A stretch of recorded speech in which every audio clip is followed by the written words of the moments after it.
Hello, you beautiful people. Welcome back to the Long-Term Podcast. I'm your host, Advin Villa. Today, we have one of the most influential and compassionate teachers in Sherwood Park, Mike Joly. A lot of his students say that being in his class has changed the trajectory of their lives, and his ideas on faith, education, philosophy, and how that has changed his life and just other people's lives. It's truly brilliant. Mr. Joly is an amazing person, and I can't wait for all of you to hear this phenomenal conversation. Everyone, welcome. Yeah, thank you so much for coming on the Long-Term Podcast. Yeah, no worries, Mike Joly, everyone. Yeah. So how's tell me a little bit about yourself. Well, I'm a teacher. I've been teaching for 27 years. Maybe it's 28. I can't remember. Been happily married for just as long. Got a great kid, right? Mm-hmm. And that's about the story of my life. Yeah. It's so simple, but it's just, I've talked to a lot of people and they say one class from you just really impacts them. So what differentiates kind of your teaching method from the average teacher? I don't know. Honestly, that's in and of itself a mystery. People have said that to me before, and I've asked that question before, and I honestly don't know, man. I just treat my kids like they're people, and I talk about my life a lot, right? A lot. I talk a lot about the important things in life, because I think we've forgotten quite a bit of what's important anymore. We're so knowledge driven as a society. We forget that wisdom, while knowledge is necessary, wisdom is still far more important. Because when we get out there in life and we experience things, our wisdom is what keeps us successful and helps us achieve our growth and our goals. It's not necessarily the knowledge, right? You can be the smartest, most educated person in the world and have absolutely no common sense. And of course, we're seeing that a lot right now. And so when I teach my kids, I just remember what it was like to be 17, 18. And I view them as human, not as a means to an end, not as, my job, because I've never actually looked at my job as a job. I've always seen teaching as a calling. And I think maybe that's what makes the difference. I don't know. But I have lived quite the life. So I can often connect to a wide variety of people and maybe that plays a role too in that sort of way. Because there's very few teachers out there that, been shot at 2 or 3 times, who have gone, on all kinds of crazy adventures and met all kinds of people and, been in all kinds of groups and those kinds of things. So maybe that also plays a role. As a kid, I took 30-2 classes and I'm a teacher. And so I think sometimes if a kid's in 30-2, they might think that there's only one road for them because people have told them their whole life they aren't smart enough or they can't be successful. And of course, that's all garbage, right? You can achieve what is within your limitations and your strengths, and you don't have to follow just one sort of path. So maybe the kids identify with that too in that sort of road. But short of that, Admin, I don't really know. It's certainly a lot of kids that get put into -2, -3 classes. Hey, the classes where they don't really have a trajectory. They feel a lot of the school's not for them. But then here you are. You were in the same boat, but then you had become a teacher. And now with your story, it's very relatable to them because it's all really personable and you're not trying to put up an act. And It's all just the truth for you. And you had said that there's knowledge and then there's wisdom, right? Knowledge, sure, you can read all that stuff in the textbook. You can read about just the ancient Rome. You can read about politics. You can read about all these things, solve all the equations. But until you live through all those down points, and then until you feel all those feelings, life experience, that's when you actually absorb it. Yes. And you can actually fully internalize. And I'm sure that's brought your empathy with people a lot higher. Well, yeah. And I think when we're talking about wisdom, the creation of wisdom, and there are many philosophers over the last 1,000 years that have talked about this, but wisdom builds character. Experience increases your wisdom, which builds your character. So ultimately, to be a good, decent human being, you need experience. And then that wisdom and all that. Because you're right. I mean, we can learn all kinds of things. Ironically enough, when I was back through my wokeism search last night on YouTube, I saw it was Irish coach or some who said, knowledge is knowing that tomato is a fruit, but wisdom is knowing not to put tomato in your fruit salad. Oh, and I was like, okay, that's pretty cool, right? Because that's what it is.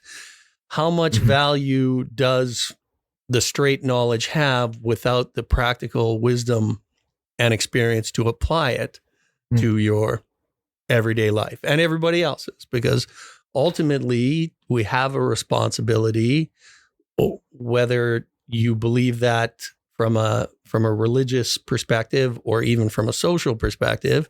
We have a responsibility to sort of make society better and to make the people's lives, the people around us, their lives better as we can. We're not just all about here hustling for ourselves and only for ourselves. That's not why we were put here. And so in order to do that, you need wisdom. You need it.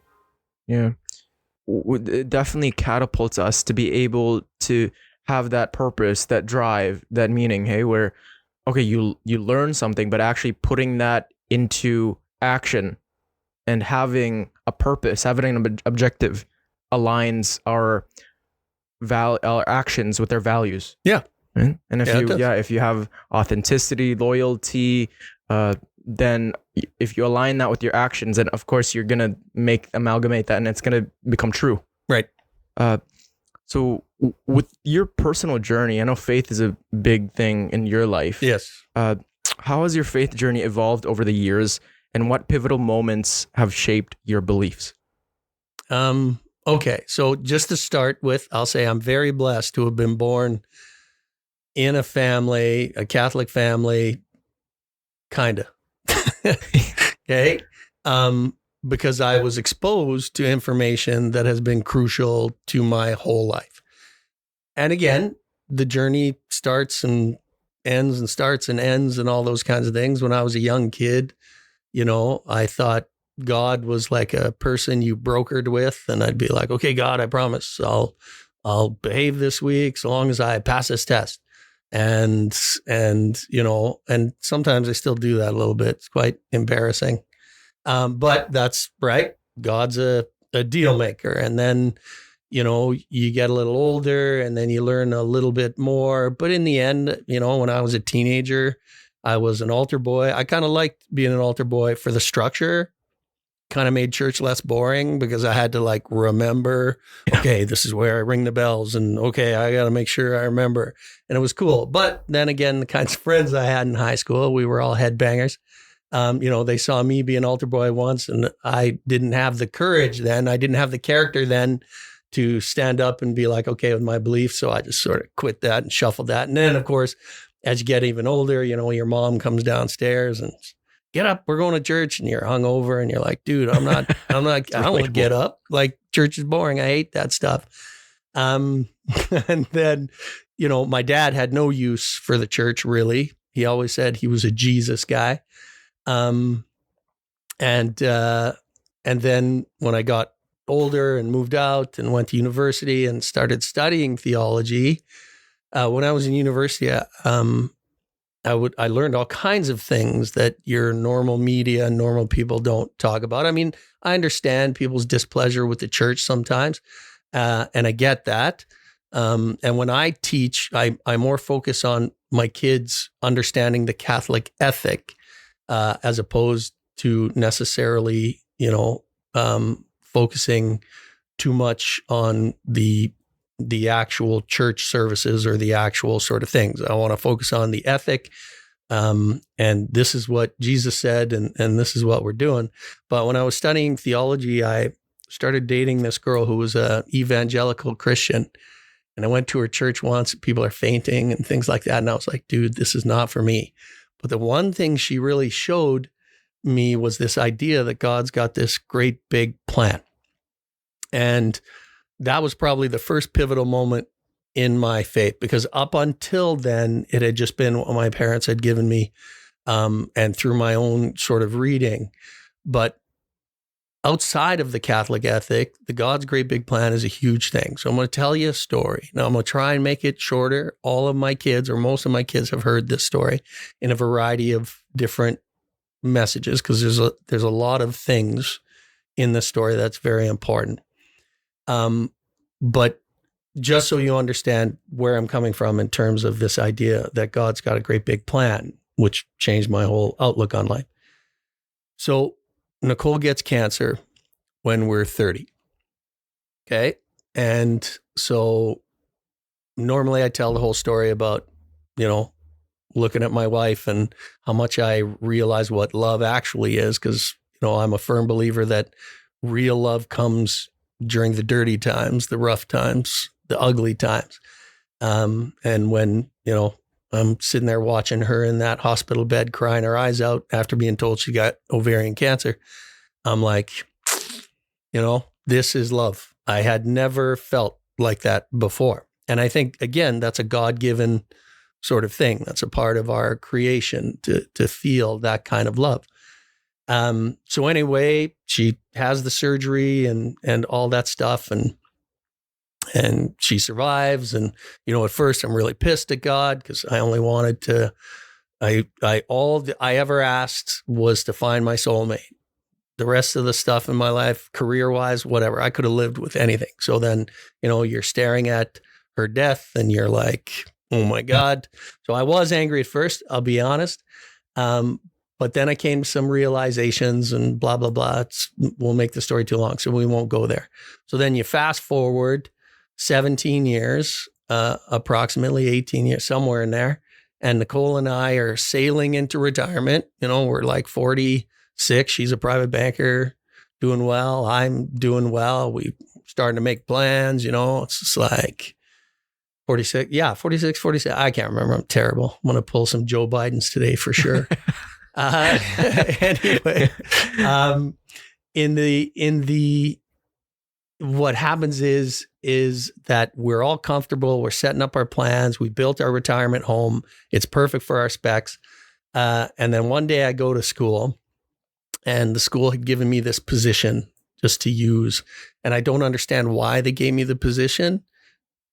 Maybe there was some more divine intervention. But anyway, what I was supposed to do was walk around for an hour or one block and just talk to kids, just rando kids. Now, anybody who's been taught by me knows that I have a deep shyness, like outside of my class. So I'm not one of those teachers who just walk up to a strange kid and say, hey, how's it going? Oh, is there anything I can do for you? So I'm not like that. As a matter of fact, I don't like teachers who do that. So I'm just like, whatever. But because I'm in this position, now I'm being forced to do that. Oh, hey, how's it going? Blah, blah, blah. So I'm walking up the stairs to the second level, and there's this group of girls literally skipping class, sitting on the couch outside of the math wing or whatever it is. And one of those girls, I come up, and normally I wouldn't say anything. It just blow right by, but position. So I'm like, hey, how you guys doing? Everything's good. All right. Well, if you need anything, come find me. And then one of those girls was like, she came up and had the courage to just be like, well, Mr. Joly, I'm thinking about taking 30-2, but my parents are worried. What can I do? So I tell this story again, because that's how I teach. And a great kid. She was a great kid and very thankful because this is what led to Liz. And who knows, maybe she chose to speak up, right? Part of this plan. Every tiny little increment sort of fits. At least that's what I believe. And so I start telling stories about all these kids that I have in the past who have built companies and made careers. And, I'm like, Dash 2 is very viable.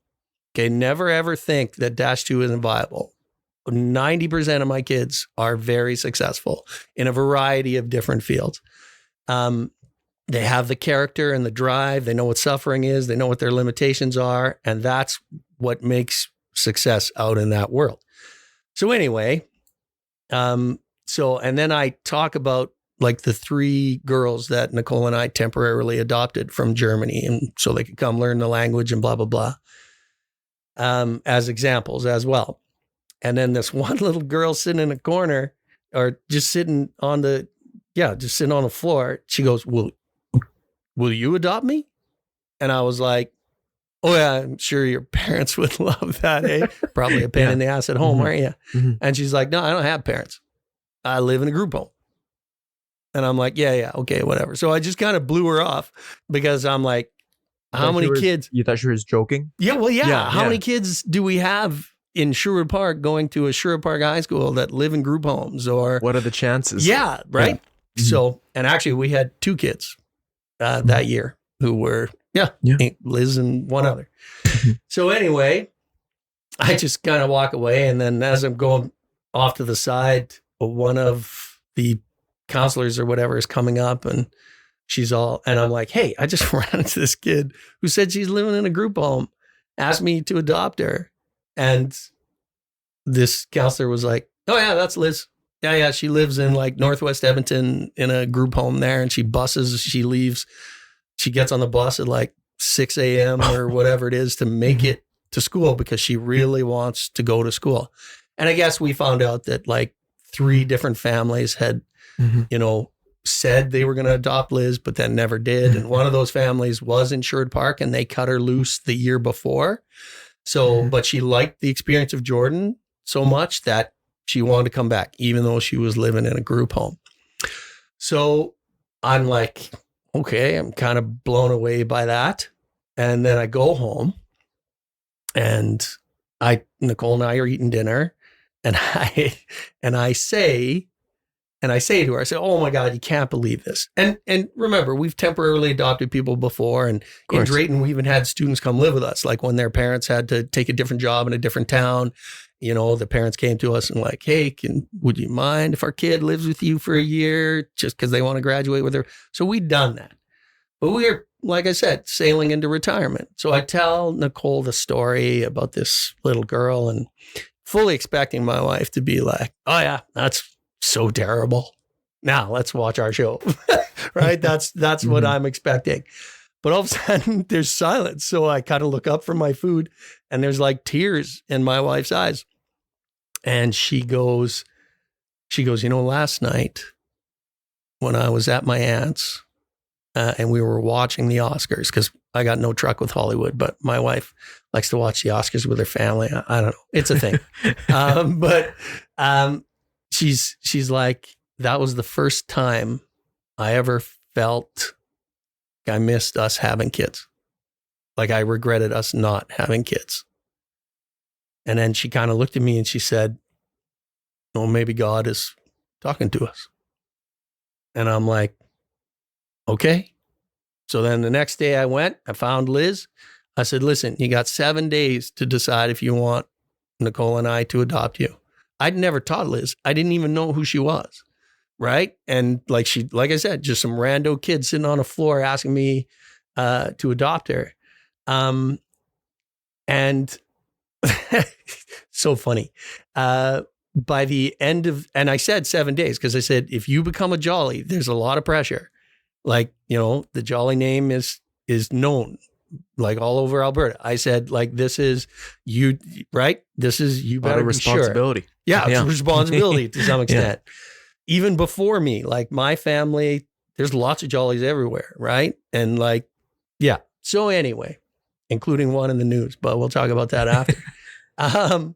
So by the end of the day, she'd written a 2-page thing as to why we should adopt her and why she wanted to be adopted. So I go home, tell Nicole. Nicole comes to school the next day. She just wanted to meet Liz. They meet, they talk for 10, 15 minutes. Liz is really excited. Nicole's really excited. She felt so comfortable with Liz. Doesn't mean there wasn't tons of fighting for the next 3 years. Not ridiculously bad. But that comes with any relationship. That's right. And it does come with any relationship, especially when you're trying to learn, right, to live together. Course. I mean, Nicole and I had been solo people with each other for 17 years, right? Basically, on and off. So anyway, you have to get the social workers involved, right? So we sit down, we have a big meeting. And the first question the social worker asks is, do you have children? And we said, no. And they were like, okay. Because see, that, at least according to them, was Liz's big flaw with not staying with any of the family she was with. Liz is not the type of kid, because of her trauma of being abandoned by her family, her dad and her mom, her biological, shouldn't call them dad and mom, her biologics. She couldn't have another child in the mix because she just couldn't wrap her head around that kind of an abandonment issue. So needless to say, it all worked out. They made it really quick. It was like 8 months adoption. Everybody was really happy that we were adopting Liz. And of course, between our success financially, but also our character, nobody had any problems. And yeah, Liz is our daughter. But here's the thing I want to say, because this really floored me when the idea came to me. What if that cancer was all about Liz? What if God knew that there was a kid 17 years later that would never survive, and our daughter would have taken her life had she not been adopted? She'll be the first one to say. She probably would have ended up in a bad road and ended up in a ditch somewhere, whatever. But what happens if that cancer was just about Liz? Had nothing to do with us, but it's what led us to have Liz as a daughter, the daughter we were meant to have. Nobody thinks like that anymore. Most people don't think like, like this grand. And the thing is, the reason why people don't think about it is because of our egos. We believe that we can control every aspect of our lives. And when a tragedy like cancer happens, and I'm not saying every tragedy is part of God's great plan. There is at least 25% of chaos in this world because of our free choices, right? People will do ugly things because of their free will. That's got nothing to do with God.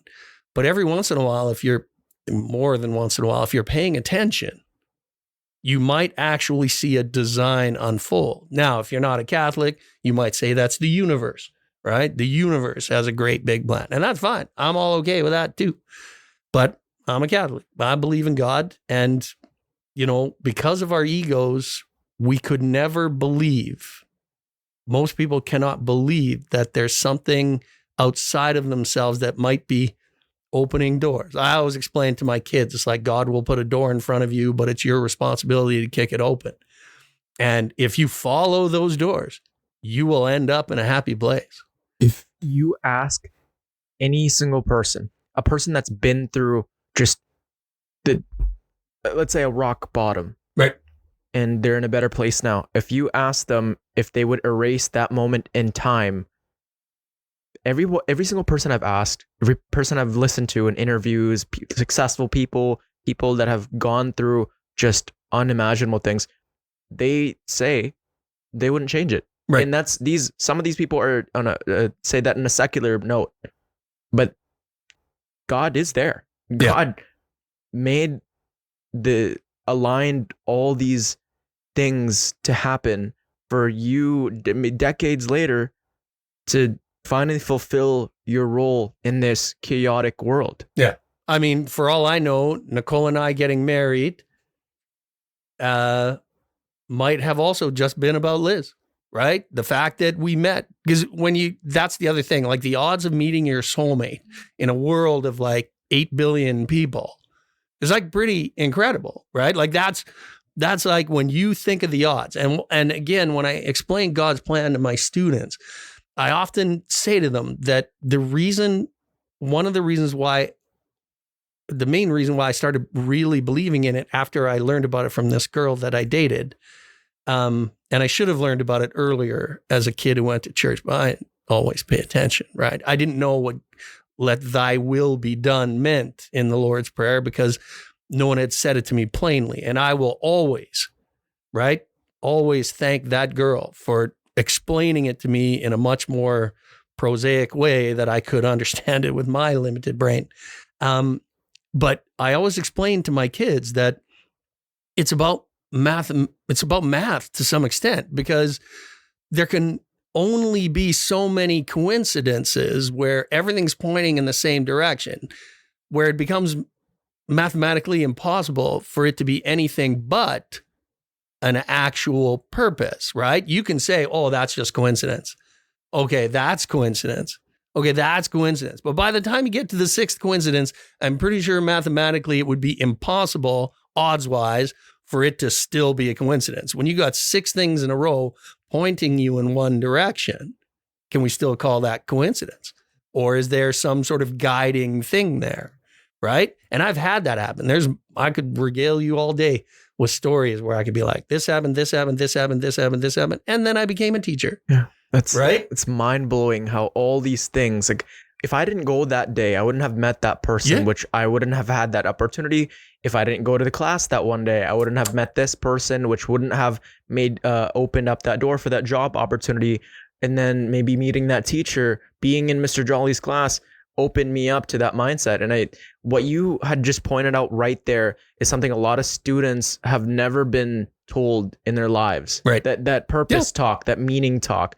And when somebody hears about it firsthand, their mind just expands. And it's not just every day, it's your entire life. There is a purpose, that there is meaning. And I feel that a lot of people that do not have that faith will give up at the slightest bit of pain because they do not have that grand plan. They do not see we can't really see in advance, but it's just that hope, that faith. Yes. That's how people get over the most horrible things. And how do you integrate your faith into your teaching philosophy and classroom environment without opposing it on your students? Because I know with people, you often hear, religion, people putting it down our throats, right?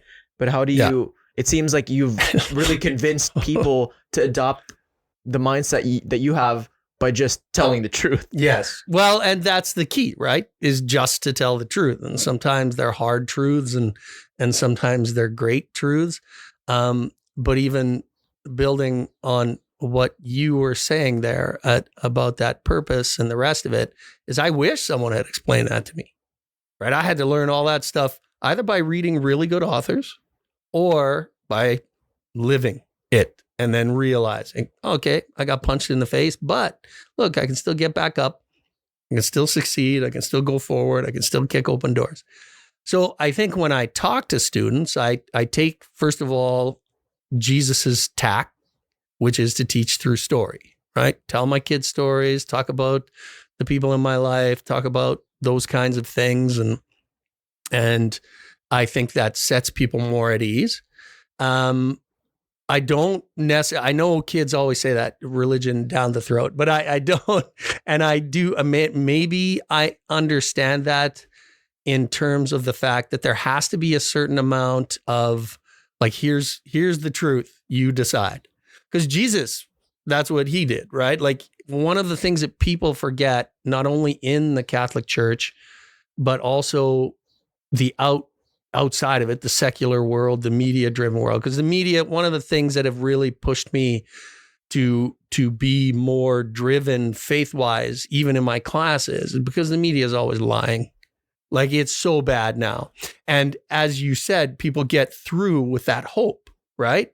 Well, we're doing our kids a huge injustice because by not having that, and it doesn't have to be just the Catholic faith, there's all kinds of religious sorts of stuff. But that hope creates resiliency, right? I mean, every time we dealt with the cancer, we always said, you know what? God's teaching us something. There's got to be a purpose behind it. Every time we struggled as a family, it was always, okay, there's got to be a reason, right? And I always say that to Liz too. And she's like, what is God trying to teach me, Dad, me going through this right now? Like, I'm struggling really hard because of this and that. And I'm just like, just keep your eyes open. You'll figure it out. And in the end, when it all works out, she's like, okay, it all worked out. But you're right. People give up, right? And then they never see it through. So having that faith, and that's the kind of stuff I do teach my kids, is that having that kind of faith gives you a resiliency that people who have no faith don't have.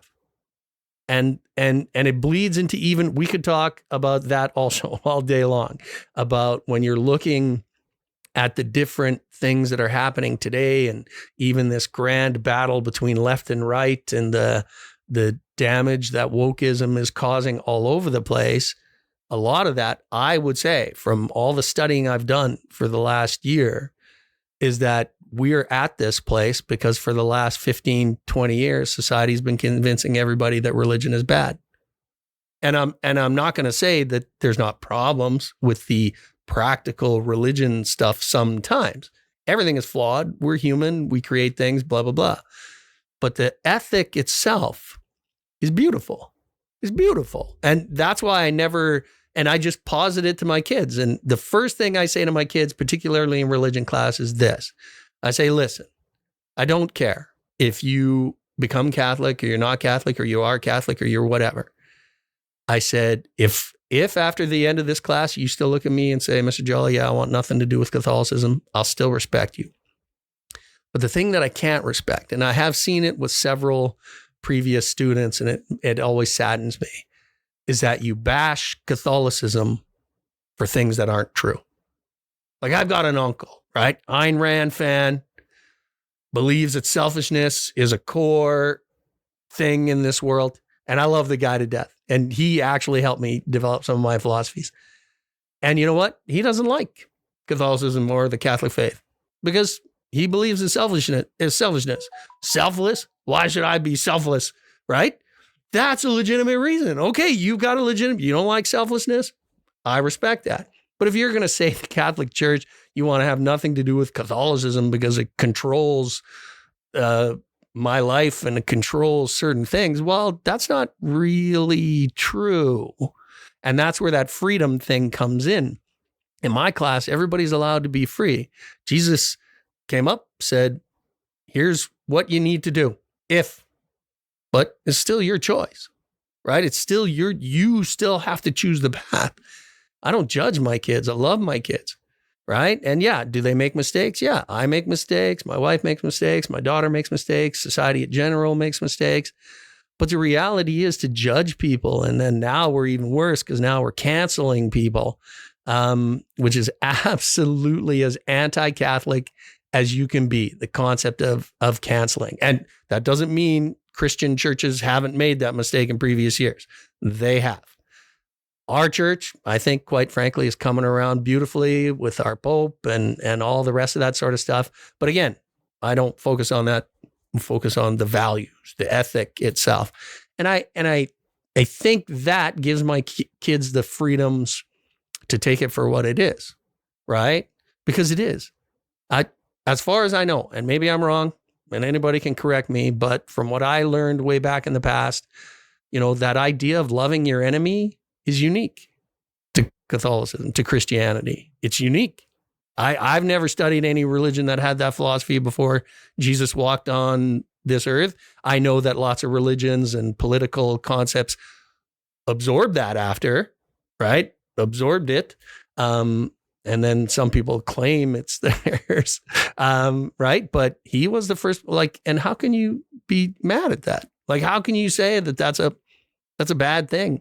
And yet we've got a whole generation or a whole group of people that I'm not going to love you. I'm going to cancel you. You didn't say this properly, or you made this comment once. You deserve to be destroyed. I mean, I'm not a big Trump guy, but the amount of people who are like saying things like, too bad the shooter missed and stuff like that. That's as anti-Catholic and Christian as it goes. Like, that is ridiculous. And people are proud of that. Yeah.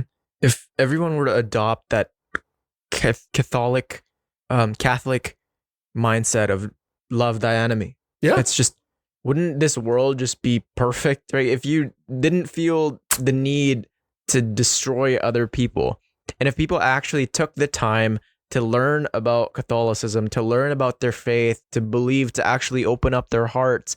Because I feel like people go into certain things and they have this preconceived idea of, oh, this is not for me. This is not, like, no, like, actually go into it and be willing to apply the teachings to your life and see what happens. Try it for yourself. Don't give yourself a year. Give yourself like a decade. Right. Like, give yourself, because this is the scope of a human life. We're such a tiny fraction in the grand scheme of things. Like, after 3 generations, no one's gonna remember us. That's true. No, but that is true. But God has us in the plan. Yeah, there is a plan for every single one of us. And have you faced any challenges in maintaining or expressing your faith in the educational system?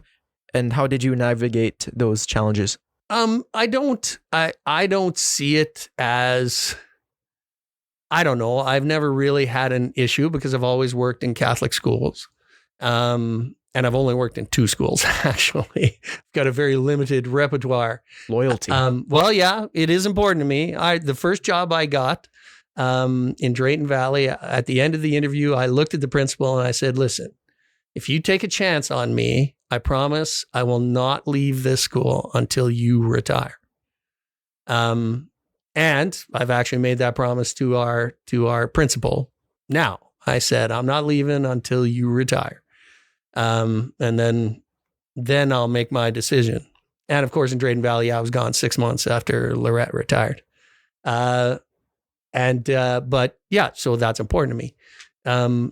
But because I've been in that, a lot of young teachers particularly don't realize that there's more freedom in Catholic schools because there are certain things you are allowed to say that in a public school would get you fired. Because so long as it fits within the idea of the natural world, and so long as it fits within the idea of the Catholic journey, and there's a lot of leeway when we're talking the Catholic journey, you're good. You're good. And that's one of the joys. I know lots of people, even Catholic friends of mine I know, who are like, why don't we just make it one system and just have one school board, or one big giant, conglomerate of an education system. And I always tell them, I say, well, I don't want that. Because if I were in a public school and I said some of the stuff I say in a class, I'm like, dude, I'll be fired in a heartbeat.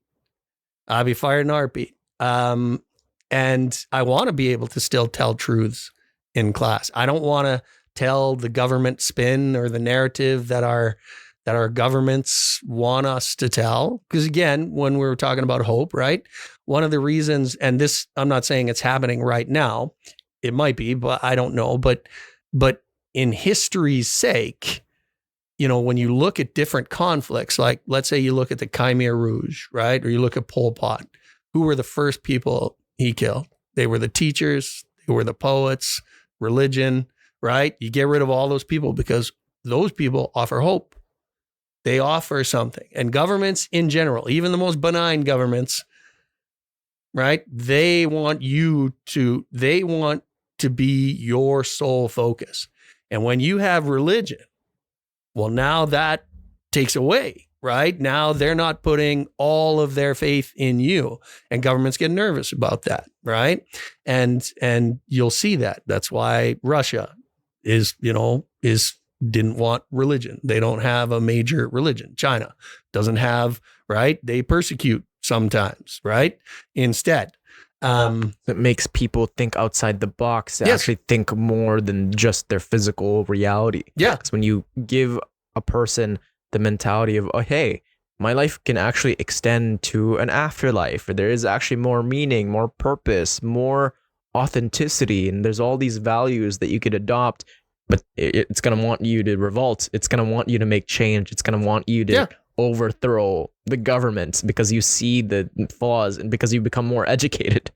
And it does. And that's what governments fear, right? That lack of control. And again, we've also seen that throughout history. Most people don't know this. And I didn't know it for the longest time, but we focus on certain people when we think about the civil rights movement in the 60s and how America was changed for the better, and again, I don't like talking about the United States because we're Canadians, but just as an example, most of that started with religious people, Christian churches, Catholic churches. There was some sit-in. It's supposedly supposed to be I can't remember if it was the first or the second major sit-in down south where, these Catholics just refused to move, right? Martin Luther King Jr. was a pastor, right? And we forget that, government saw that, all that discord that they sowed and right, and how many changes.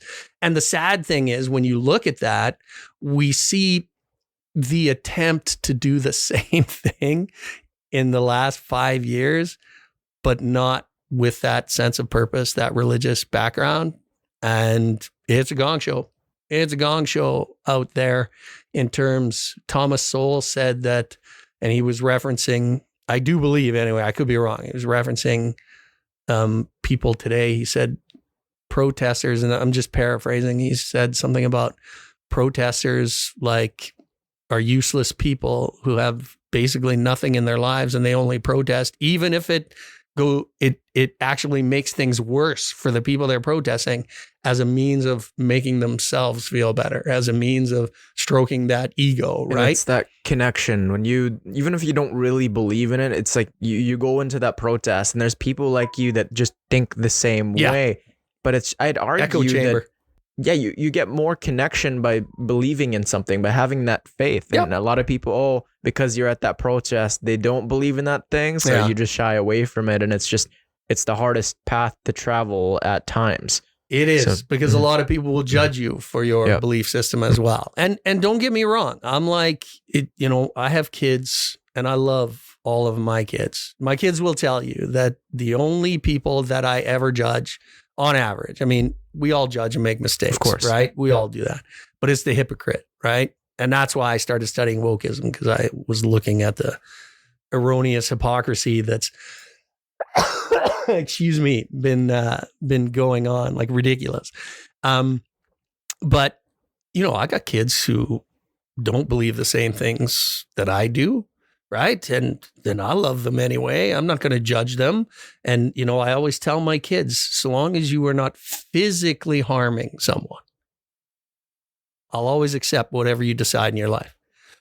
Because I'm not, I don't believe words are violence. I think that's one of the most ridiculous statements I've ever heard in my whole entire life. So I do make it clear to my students, if you are physically harming another person, then there's an issue, right? I try to teach them not to be mean, because you got to love your enemy, right? But I definitely don't want, if I've got kids with some wild opinions, and I'm like, dude, I still love you. I don't agree with you, and I'm okay with that, but I still love you, and we can still go for coffee, and we can still hang out, and we can whatever, right?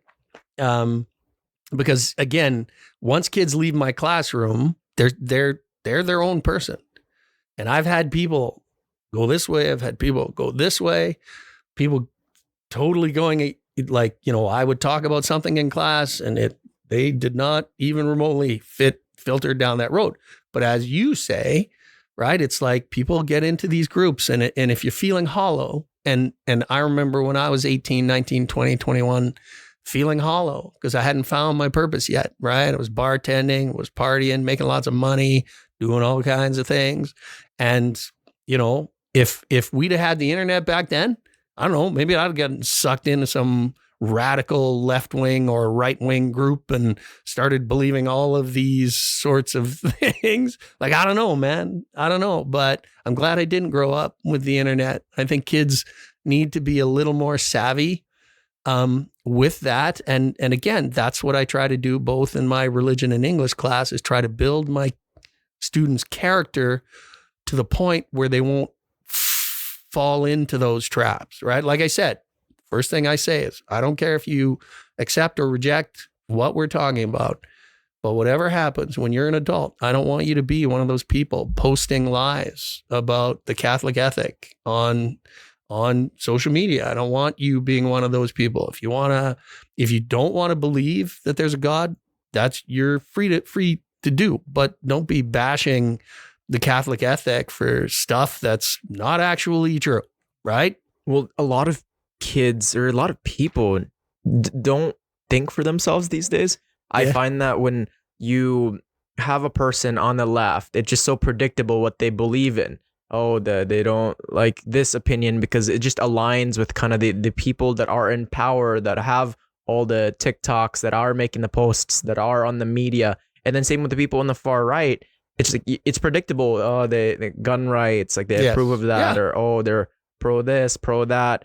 But then actually, I think what the biggest thing that I've learned is you can choose your own. You can have beliefs from the left, you can have beliefs from the right, and you can find the truth in all of them. Yeah. Right? There's no such thing as, oh, you're this and this is the solid truth.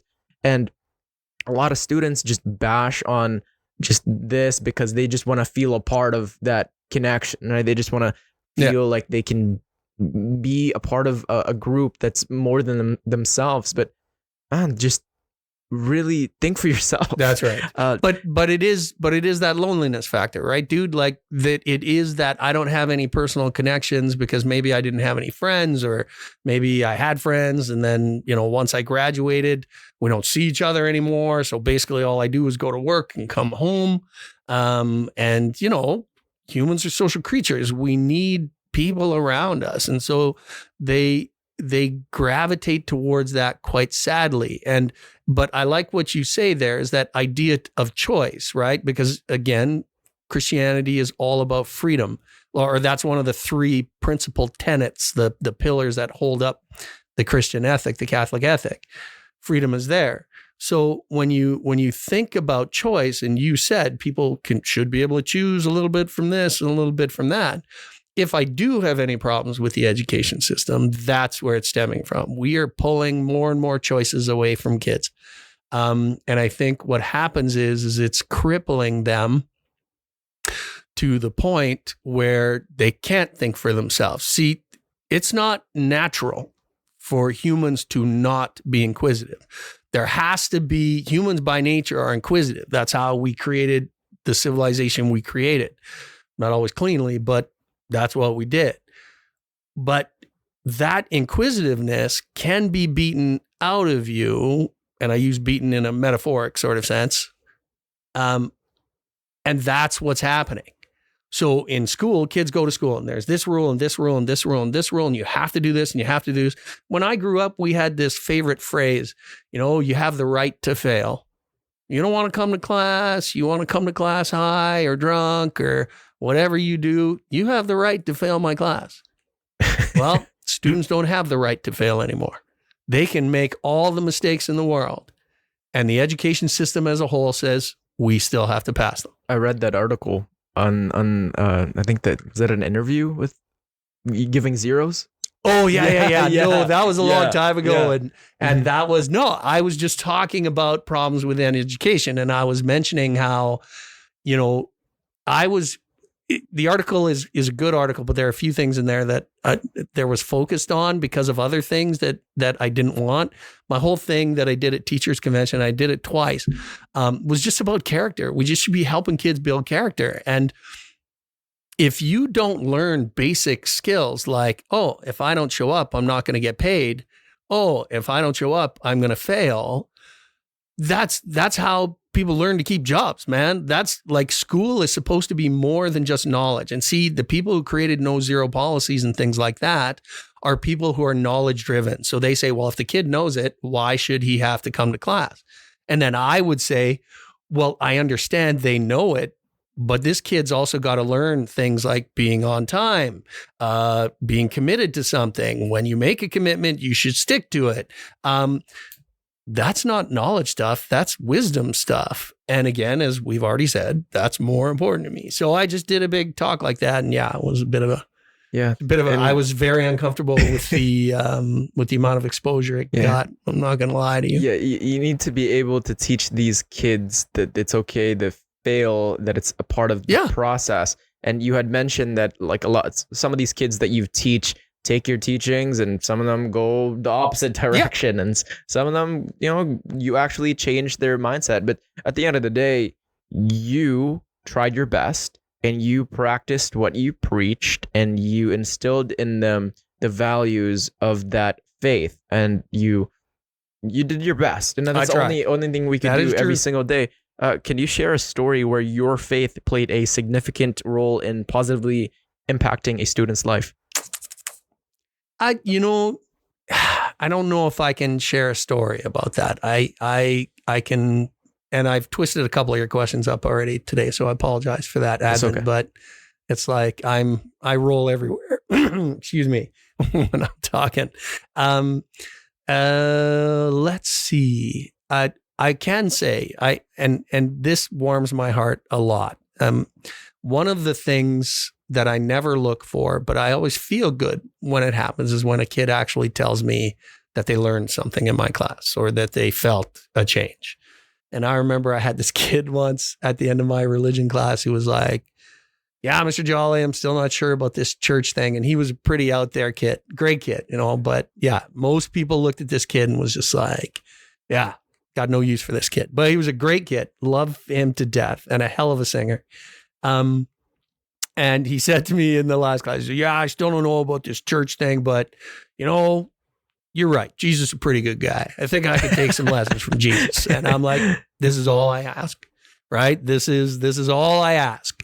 All the money, the rest of it's not really that important. But when I feel like I've actually reached someone, it means a lot. And I've had lots of students send me emails, even like I got 3 emails this year from kids saying, never really looked at the Catholic faith that way. And I think I'm going to start my journey again. And I stopped praying years ago and I think I want to get right with God again. And I'm like, that's awesome. It makes me, again, warms my heart. But I think the biggest thing my faith has impacted my students is just an overarching one. And that is, I chose to teach the -2. It didn't just teach them because I was like them once upon a time. I chose to teach them because on a symbolic or a metaphoric level, my -2s are the kinds of people that Jesus hung out with, right? Jesus hung out with the people that society looked down on, the tax collector, the prostitute, the leper. The murderers. My kids, to some extent, many of them, whether accidentally or deliberately, have been looked down on by society, whether choices that they made or because of their family situations. Many of them, or maybe just their behavior, many of them have already been judged as less than. And if I wasn't a person who, and I know some people do it, I guess, probably on their own without the Catholic angle, but for me specifically, the Catholic angle led me there, right? That Jesus said, even when I was in university, I was studying a guy called William Butler Yeats. He had this quote that I've never, ever forgotten. He said, "The best lack all conviction, while the worst are full of passionate intensity." So the people that society sees as best are hollow, and the people that society think of as the worst are the deepest sort of people.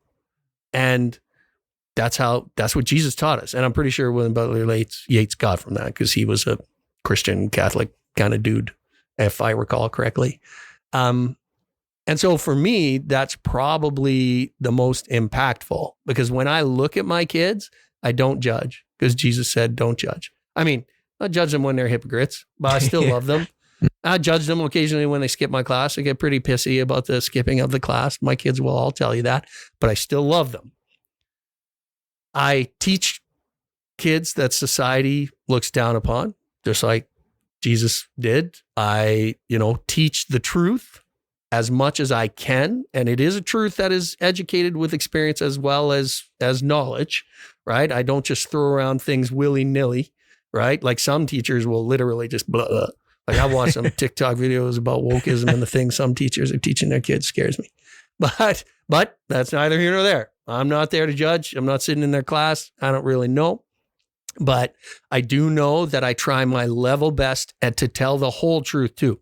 And I do tell my kids, particularly in religion, I'm like, you are free to have your beliefs. And if you want to talk about them in class, I'm okay. I might argue with you and poke holes in your logic if I think that's required, but I will never judge you. But at the same time, when I talk about stuff, I'm going to show you all sides. I'm not just going to say, well, here, this is what the Catholic Church says. I'm going to say, well, here, this is what the church says. This is what these people say about it. Like we did this big talk about tattooing. And I was like, yeah, in the Bible, it says tattoos are wrong. So from the Catholic perspective, tattoos are not good things. And then kids like, well, you got a tattoo. And I'm like, yes, because, and here's where, and then I go into all the different sorts of angles. And why is this really a sin? Is this not a sin? Is this, and because that's what Jesus did. He told the truth, right? He saw it, right? In the end. So I try to do that as much as, obviously, I can never fully emulate Jesus because I'm still broken. And I'm sure there are mistakes I made with kids where I let my ego get out of control instead of my Catholic sort of identity. But I like to think that my faith is why I teach the way I do, why I teach who I do, and why I even teach, period. That's phenomenal. Is it okay if we take a little break? Yeah. Yeah, sweet. This is awesome. Yeah, no, it's been an amazing talk. We're almost at an hour. Oh, I'm glad. I'm sorry, I talk a lot. It's one of my drawbacks. I'm sure I get kids who fall asleep all the time for that reason. Any last words, and maybe for the students that are listening, former students, future students? I'll say. Oh, sorry. On here. Okay. Now we're good. We're good? Now we're good. Yeah. Okay. Yeah. Did you record that other bit? Yes. Okay. All right. Okay. Good enough. Well, if I was going to say anything to my kids who have gone on and the rest, I would say once again, since we're talking about faith today, is just understand that God does have a plan. He's got a plan for you. I know he does. I know it in my heart. And you know me, I don't say things I patently know are untrue. So when stuff gets tough, when the shit is hitting the fan, you need to persevere. You need to just believe that maybe there's a reason it's happening. And even if there isn't, that you're going to believe that God will get you through somewhere. And again, even if you don't actually believe in him, just take the time. Take the time to not make any rash decisions. Take the time to think and reflect, because I promise you, he's still working in your life, whether you believe in him or you know him or not. The other thing to remember, and I guess this is less important, but just remember, I'm there if you need me. This is not a big deal. You're still part of, the minute you walk through my class, you were part of this family. Call me up. I just had a student actually just recently. We went out for coffee and it was so awesome because I hadn't talked to him in a while and I didn't even know he was in my religion class, wasn't even in -2. Great kid. We talked about his life, he's becoming a cop, all right, the whole 9 yards. It was awesome. And I never thought he would call me out of the blue at any, ever. But understand that I'm here if you need me, but also know, and this is goofy, but it's still important. I will never reach out to you, and not because of any other reason than I don't want to interfere in your lives, right? Freedom being very important to me. So I will always take your phone call, go out for coffee with you, but I will never make the first move. So don't think that if Joly's never called you or commented on one of your posts, I will comment sometimes on posts, but again, I have to be careful because I'm not sure what posts are the kinds of things I should be commenting on.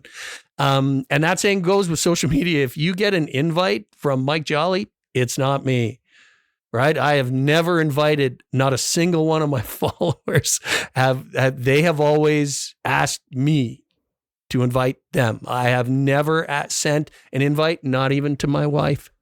or my daughter. I said both of them. I was just like, I remember when Facebook first came out and Nicole's like, are you going to add me? And I'm like, no, you'll add me. You shoot your shot first, you know? But that's awesome. Yeah. So yeah, if you ever get a request from Mike Joly, don't take it. I will guarantee you it's not from me. Because I noticed a couple of my students have sent me, and I'm like, we're already friends. And I'm like, so I'm just assuming it's like a clone account or whatever. And unless they send me a message, like email me or text me a message saying, oh yeah, Joly, I got a new account, blah, blah, blah. Right. But yeah. So yeah. But yeah, I'm here. Dude, you want to go out for lunch? You want to go for a coffee?